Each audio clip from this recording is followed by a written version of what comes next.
And welcome back to my cozy corner of the internet. I'm Mayastar, and today we have another unscripted video where we'll be meandering around the topic of the Center of Stillness activation. And as always, I bring notes to the mix but no script, so we're going to be meandering our way around the subject and taking the scenic route to enlightenment. If that sounds interesting to you, stick around and we'll explore this thing together. And if you enjoy this type of content in general, subscribe to the channel and the podcast, and look forward to my 3 uploads a week schedule, one of which is an unscripted video. The Monday release is a energy update video with daily affirmations for your week ahead, and on every Wednesday I release a video with a meditation track, a 60-minute meditation track that I have composed and which communicates energetic codes related to different energy healing modalities. So obviously this week's meditation will be for the Center of Stillness, and at the time of recording this video I've almost finished work on that and I'm enjoying it immensely. I've tried to keep it a little bit minimal compared to some of the other meditation tracks because it's a very calm and soothing energy, but I like to include a beat that is hypnotic. So I feel that the beat can be a little bit grounding, and that can help you to keep your mind calm while you're exploring the ethers in your mind with the meditation music. But at the same time you can also use it as background music for when you're working, reading, relaxing, sleeping. And I've had a few comments from people who have used them while they're doing their homework, so I'm glad it works that way as well. And I often like to include binaural beats in the music that help to activate different brainwave activity, specifically alpha waves. Alpha waves are the brainwaves you use for focus but also for relaxation. So if you think about how your mind opens up when you're meditating but at the same time can become very focused, that's the level of consciousness the alpha wave binaural beats are pointing you towards. It's to encourage alpha wave brainwaves while you're listening, so it may enhance the process. Today we're talking about the Center of Stillness activation, and this is one of the emissaries of the light channeled courses, and it was channeled through the goddess Kuan Yin. Other attunements in the Emissaries of the Light series include the Lotus Fountain Healing, Kuan Yin's Compassionate Heart Healing, Archangel Raphael's Healing Matrix, Archangel Gabriel's Empath Encoding. There's quite a extensive series of attunements from those channelings, and the Center of Stillness is one of the ones that can be used as part of your self-care routine, but I think it's particularly useful for anybody who experiences anxiety, especially the kind of anxiety that's liable to keep you up at night with racing thoughts, because this energy allows you to create a space within yourself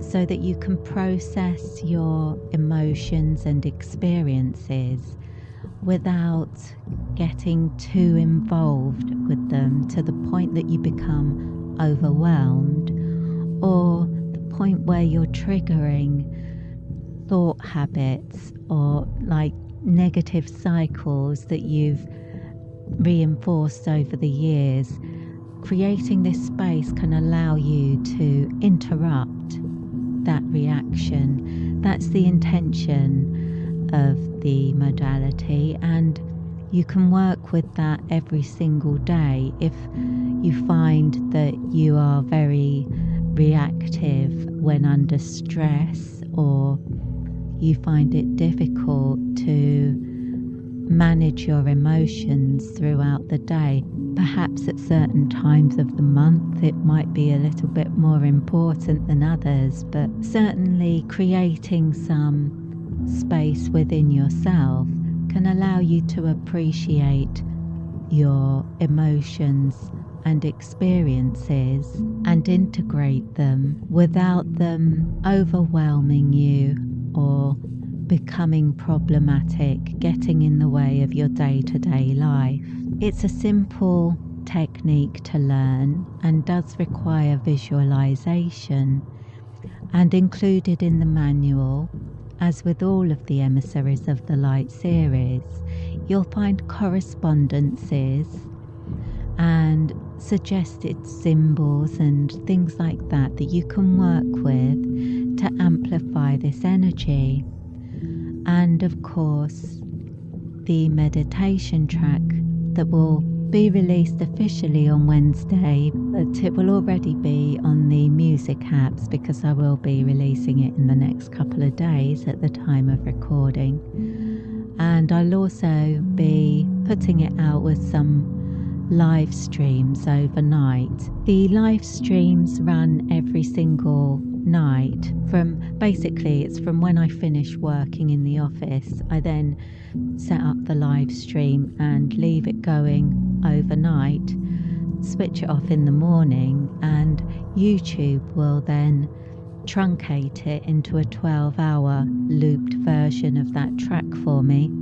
So there are 12-hour looped live streams with a lot of the meditation tracks. So the point of those is so that if you need background music for a study session and you wanted to listen to just one meditation, or if you wanted to have it playing in the background overnight sort of thing, you've got the longer version. But you can also use the Mayastar Meditations playlist that would cycle you through each of the meditations. They're all collected on a playlist for your convenience.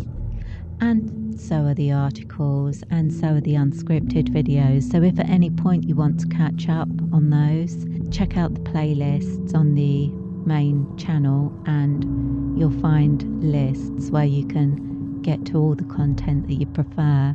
I haven't actually got any questions with me for this one because I try to find questions that people have asked related to the special offer course, and I haven't got any questions for this specific course, only times where I've recommended it to people, and most of the time I recommend it for people who are going through a stressful period, like a change in job, moving home, the breakdown of a relationship, or while processing a bereavement. Those sort of circumstances where you're in a highly anxious state naturally just because of the chemicals going around your body. This can help you to restore a little bit of calm and manage the challenging emotions.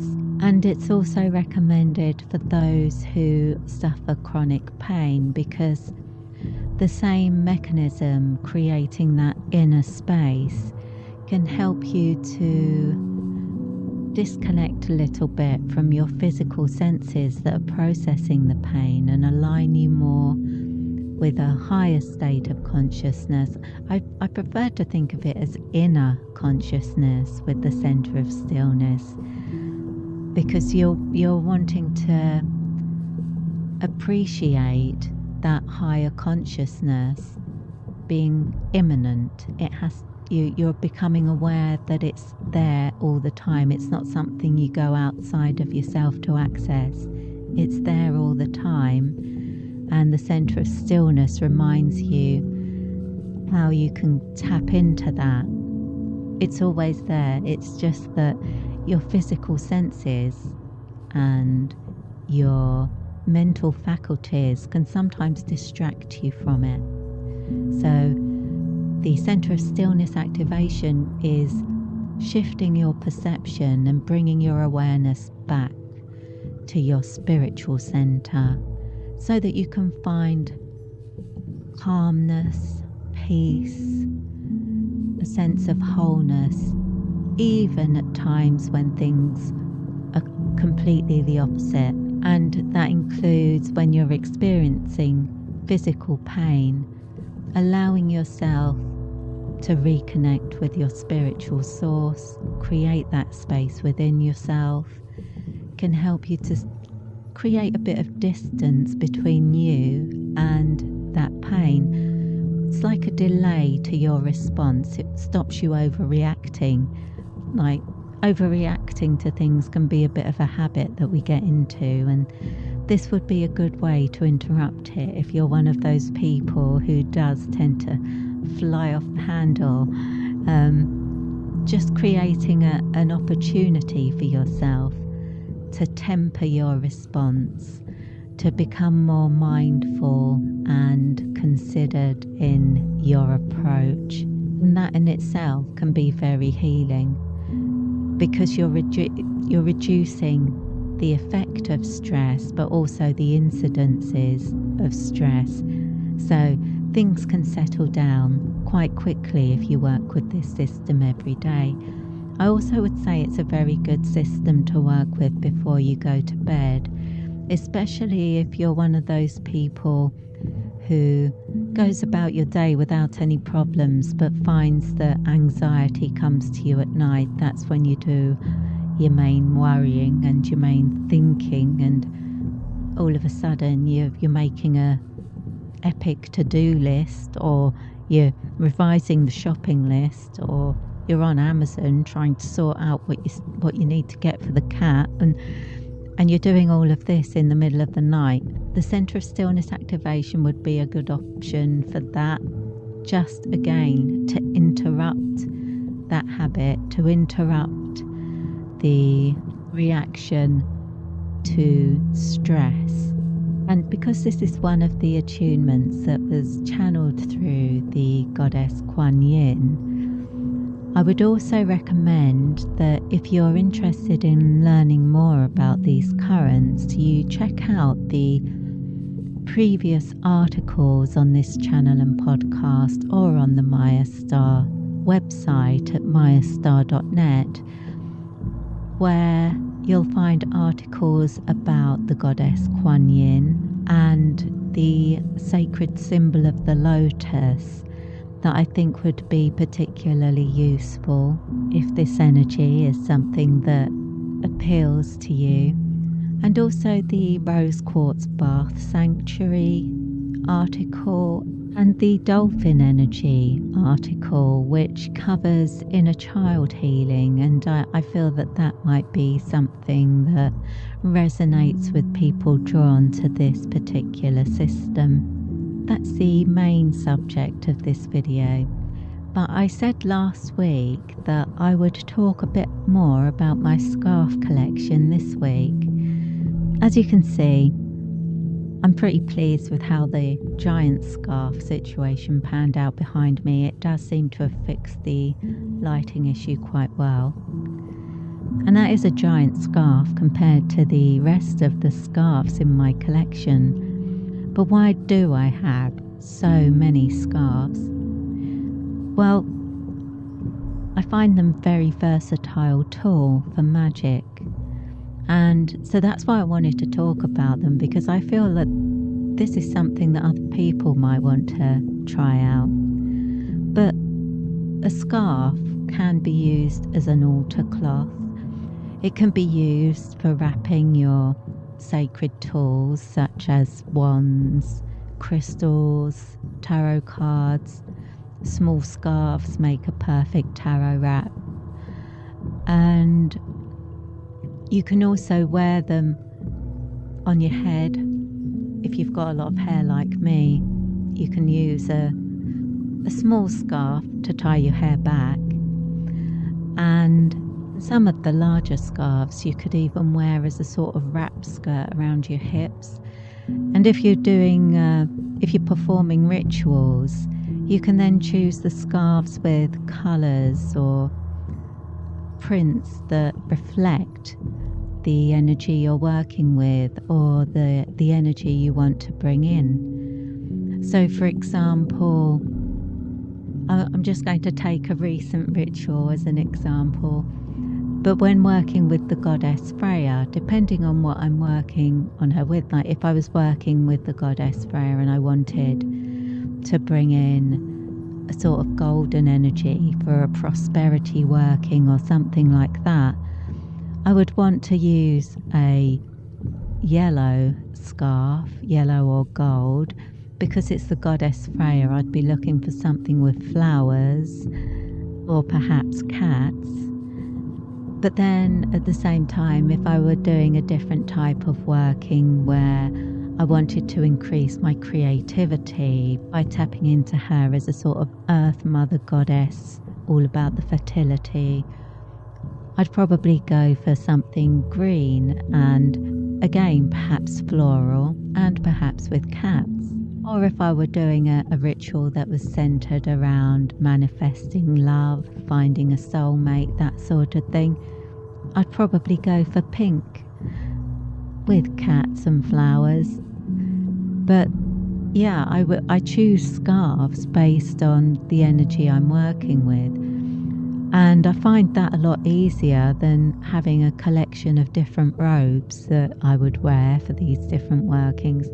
I never really had a big collection of robes. I would wear white robes for certain workings and black robes for other workings. But generally speaking, if I want to represent a different current, if I want to amplify my experience of those energies by bringing in tools and symbols that mean something to me, I would use my own jewellery, perfumes and scarves to accent my ritual.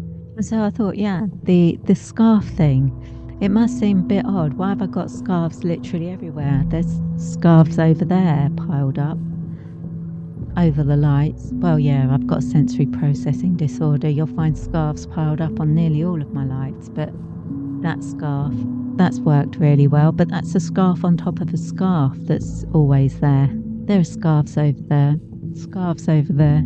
Like literally everywhere I look, there's scarves even there behind you on the camera. There's scarves there. And there's scarves up here in front of you on the camera. But I'm surrounded by them. I use them all of the time, and they're quite a cheap thing to buy as well. And you could probably just make your own. If you found a fabric that really spoke to you, you could easily rustle up a scarf. And and then you've got something that you can use for rituals. And at a push, I mean, it wouldn't be unheard of, but you could literally wear it as a scarf. I know it seems outlandish when they're so versatile and you can use them for absolutely anything. Well, okay, you probably can't use them for absolutely anything, but they're pretty close. So yeah, I definitely recommend it. If you felt like getting a collection of things for using in magic, rather than investing in really expensive things like oil, or like people buy special magical oils, that could be really expensive. People buy special incenses, that could be really expensive. And people buy all the ingredients to make the oils and incenses for themselves, and that can be even more expensive.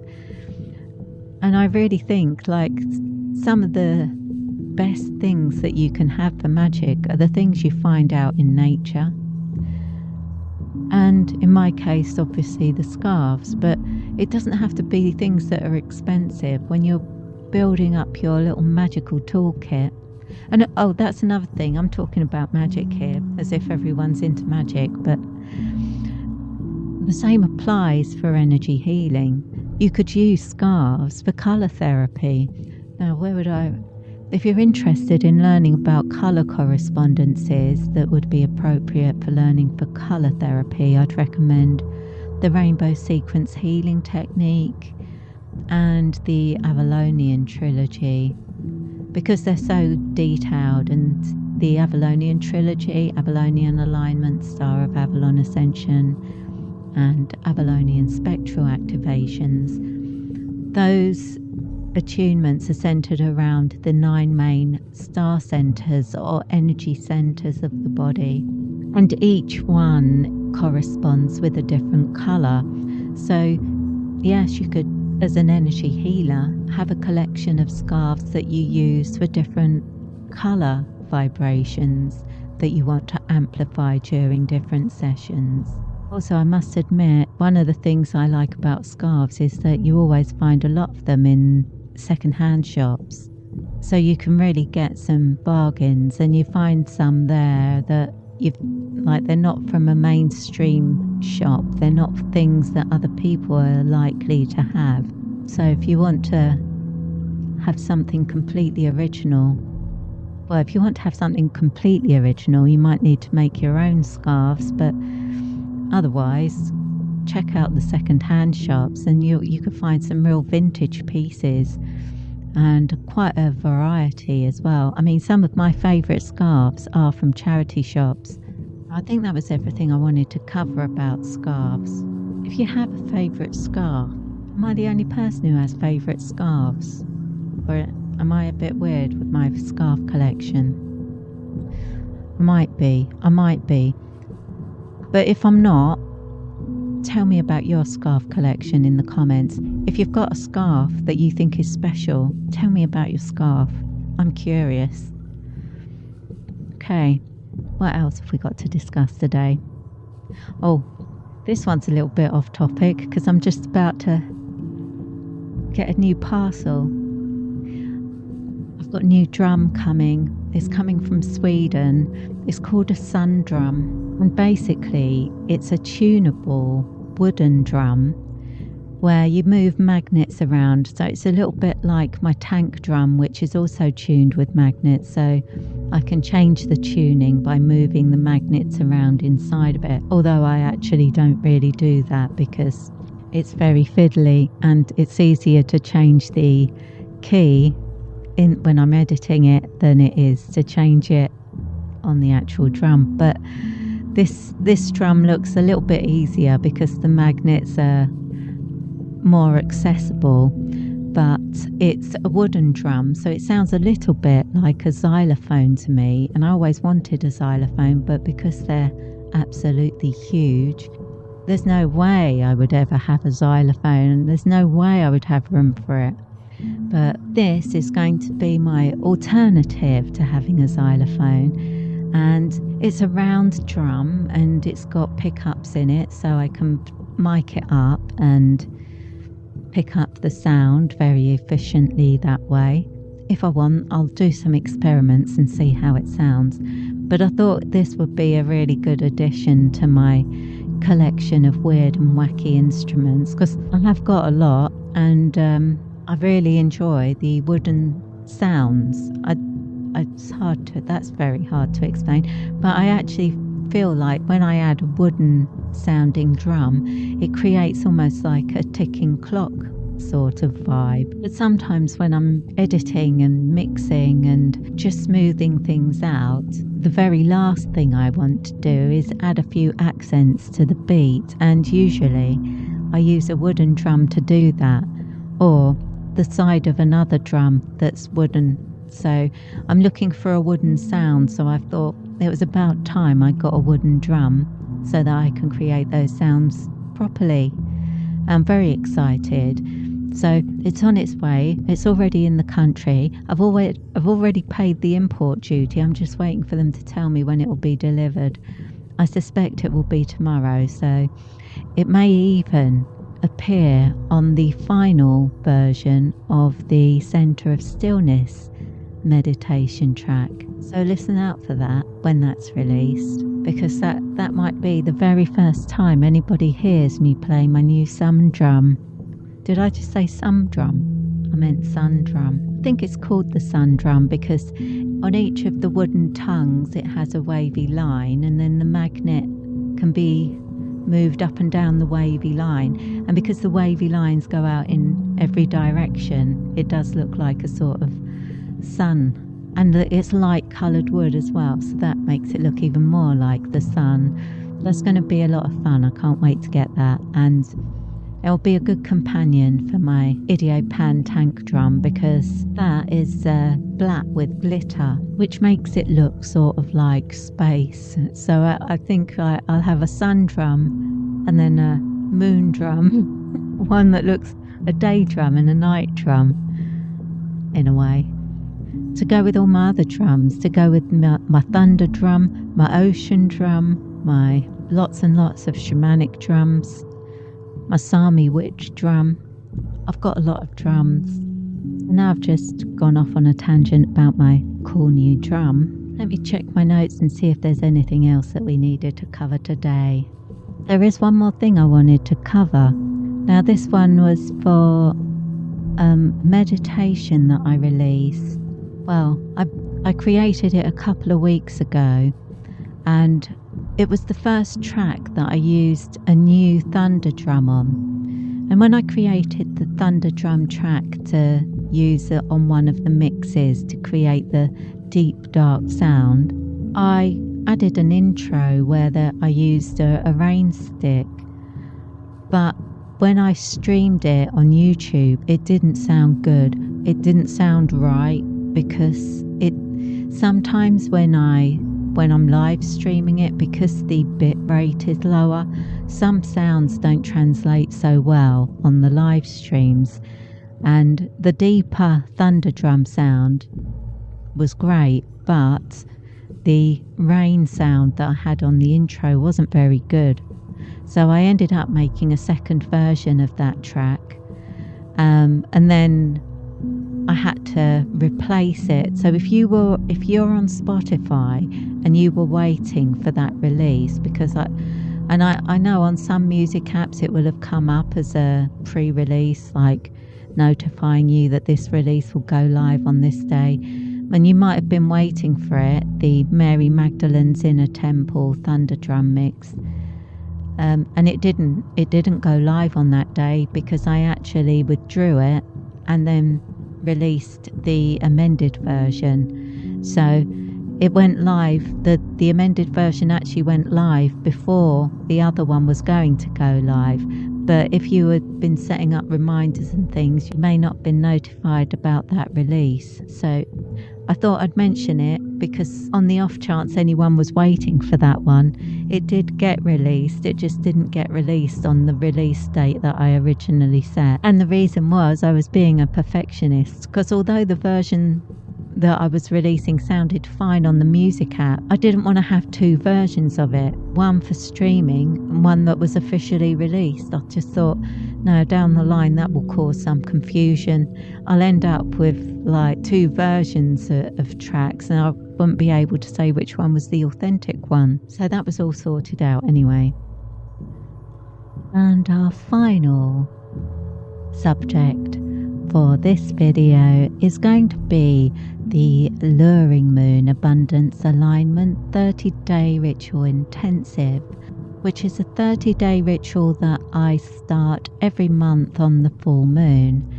And if you pay attention to the celestial events, you'll know that there are going to be 2 full moons in the month of August, and both of these are going to be supermoons, meaning the moon is very close to the earth, so it appears huge in the sky and exerts more of an influence on us, especially when it comes to magic and energy work.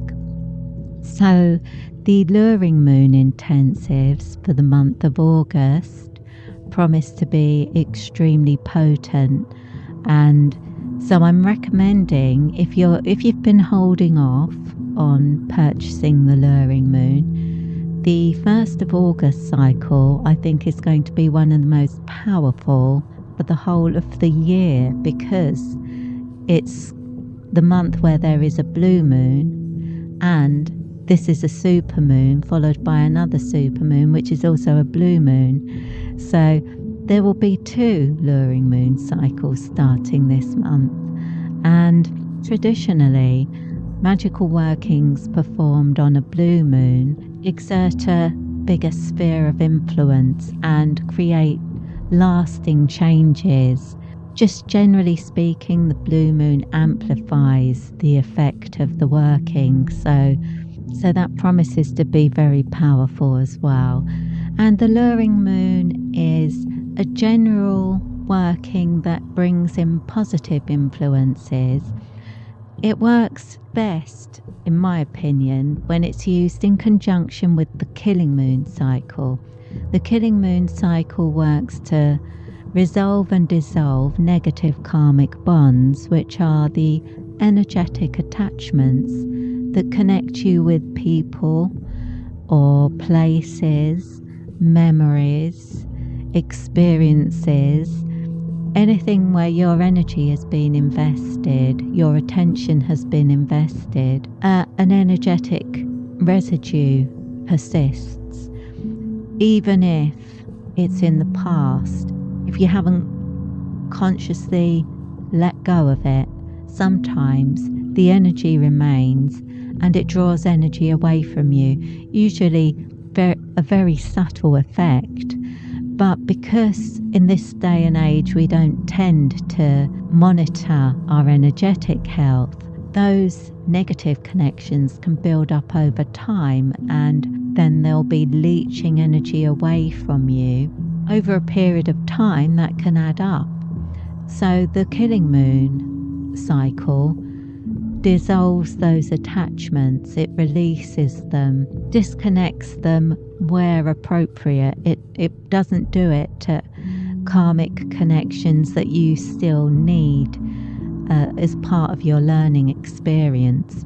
It's only for those negative attachments, negative meaning they're drawing energy away, but not actually, it's not a two-way street with those. It's not coming back to you, it's only taking things away. Those are the connections that get resolved with the killing moon. And then the luring moon works to amplify the positive connections, to increase the flow of life force through those connections, so that you draw more of them into your life, more positive connections to replace the negative ones that are cleared through the killing moon karmic reversal 30-day ritual intensive. The killing moon I start always on the dark moon. So though the dates for those are always on the Maya Magical website, and you'll find the links for the Maya Magical and Mayastar websites in the comments, and if you're on the podcast, in the description. The luring moon doesn't only draw general positive energy, it can also be used for healing, bringing in more loving relationships, increasing prosperity, and increasing opportunities for happiness in your life. So it's a general working, but it can be focused on situations like starting a new business, or buying a new home, or encouraging a new relationship, and those kinds of things. So if any of that resonates with you, have a look on the Maya Magical website, read some more about it, and see if that appeals to you. Because as I say, I feel the supermoon workings for the month of August are going to be particularly powerful. And make sure that you're subscribed to the newsletter so that you receive the updates and any special offers that are exclusive to Mayastar newsletter subscribers. That was something I wanted to cover. Somebody asked if they could join my VIP list. I'm afraid the VIP list doesn't work like that. You can join the mailing list. The VIP list is for clients who have worked with me in a magical context, in the past. So they're people that I already have a good energetic connection with. And then I can make other types of magical workings available for them because it's easier for me to develop that connection during the ritual.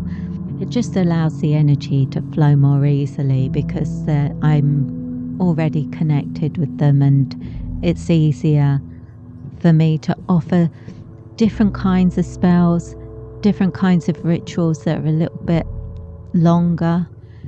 And it just wouldn't be viable for me to provide those to people that I haven't worked with before. So you can get onto the VIP list, but only by being a Maya Magical client. It's not open to people who haven't previously purchased. And at the moment, I think there's 50 or 60 people on the VIP list. So I do try to keep it limited because for some of those special offers that I make available to them, I can only take up to 6 people for them. So I couldn't be sending those sorts of offers out to thousands of people because I wouldn't be able to accommodate all of them. I can only take a certain number for certain types of rituals. But if you want to hear about the ones that are available to other people and ones where there will be a special offer price, join the mailing list and you'll be notified as those opportunities present. And that looks like everything that I wanted to cover for today. So, I hope it's been interesting. I hope you've had a great week, and I hope you're going to have another one. And I hope you've enjoyed our mystical meanderings for today. If you have, and you've missed any previous episodes, check out the playlist, have a look back and go through some of the older videos, and look forward to the energy update coming out on Monday and the new meditation video which will be coming out on Wednesday for the Center of Stillness. And it's been great to talk to you again, and I'll be back here again next week, and I hope you'll join me for another unscripted video then. But in the meantime, I wish you peace, prosperity and progress in all you do. With blessings.